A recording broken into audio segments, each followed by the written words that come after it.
Olá pessoal, tudo bem? Bom, hoje novamente eu trago para vocês uma análise, alguns comentários sobre uma decisão do TST, que é a nossa Corte Maior Trabalhista. É uma decisão que teve aí reviravoltas, ela foi julgada de uma forma na primeira instância, na segunda instância, que é o Tribunal Regional, ela teve uma outra análise, um outro entendimento e acabou desaguando lá no TST, onde vocês vão ver o resultado. Eu vou ler a manchete aqui da decisão, tá? Diz respeito à boa-fé em fase pré-contratual gera o dever de indenizar. Bom, meu nome é João Carlos Lopes, eu sou sócio do Herlen Lopes Advogados e estamos sempre trazendo aqui notícias relevantes, temas importantes do direito, em especial com foco na área trabalhista. Bom, vamos entender um pouco desse caso que começou por óbvio, né, na primeira instância. E o que se trata esse caso? Trata aqui, eu não vou citar, né, nomes de empresas, vou evitar falar de função, vou falar de uma forma geral para a gente entender o Instituto. Tá? Então, o Instituto, que é o dolo pré-contratual, não é nenhuma novidade, ele já existe, né, em diversos formatos, mas volta e meia nós nos deparamos ali com uma situação diferenciada. Nesse caso, o que chamou a atenção foi o fato de haver ali uma requisição de documentos para o trabalhador vinculados ali à admissão, aqueles famosos checklists com uma série de documentos, uma série de informações, inclusive informações bancárias, e depois, passado um tempo, a empresa entendeu que não faria mais a contratação. E aí o trabalhador, né, aquele candidato que estava sentindo que já era empregado, ele entendeu que seria uma forma viável de buscar uma indenização, ajuizar uma ação trabalhista. E assim foi feito. Ele ajuizou uma ação trabalhista, uma reclamação trabalhista, buscando uma reparação por ter passado por esse processo, por ter ficado naquela expectativa ali de ser contratado, tendo apresentado documentos, e depois de um certo tempo, salvo engano, ali uma faixa aí de 10 a 15 dias, a empresa depois entendeu por não contratá-lo, tá? Então, na primeira instância, o trabalhador teve ganho de causa. O magistrado, o juiz que analisou o caso, ele entendeu sim que houve ali uma expectativa, uma frustração dessa expectativa dele ter um novo emprego, ele ter passado por essa situação de ter enviado a documentação, inclusive informações bancárias, e depois a empresa ter desistido. Tá? Por óbvio, a empresa não satisfeita, ela buscou a reforma dessa decisão, suscitando ali que ainda não havia se encerrado o processo seletivo, que ela ainda estava no direito potestativo dela de analisar ali a documentação que estava sendo apresentada.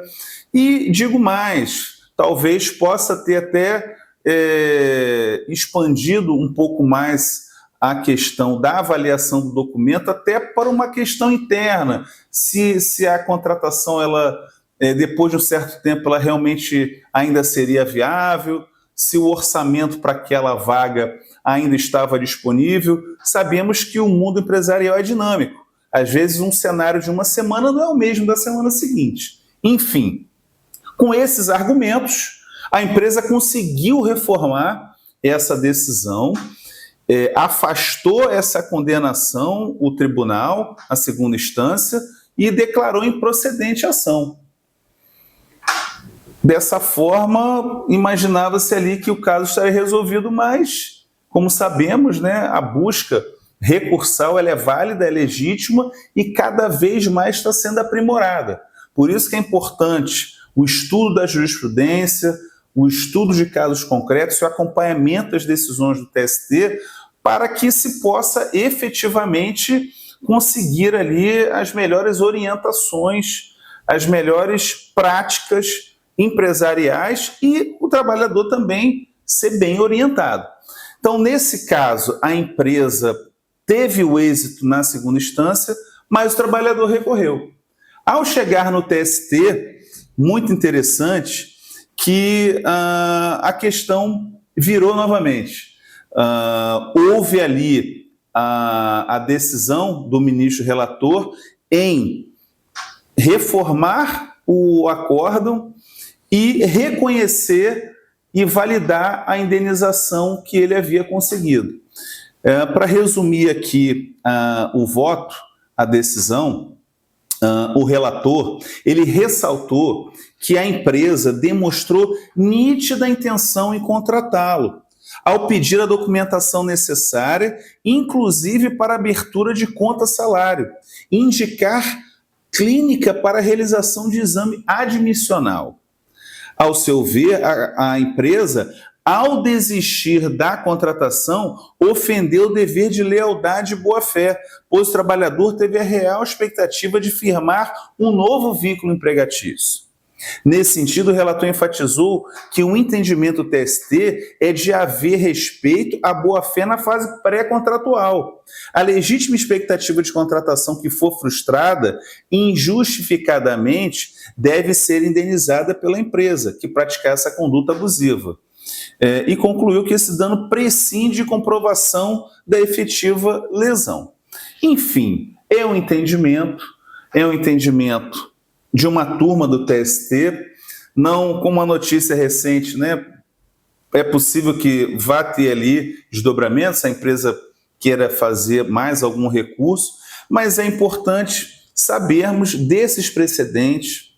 A empresa está sempre bem orientada por um profissional especializado, experiente e de sua confiança em todas as fases, não só durante a contratação, a pré-contratação e após a rescisão do contrato e durante a vigência do contrato, a orientação jurídica ela é de suma importância.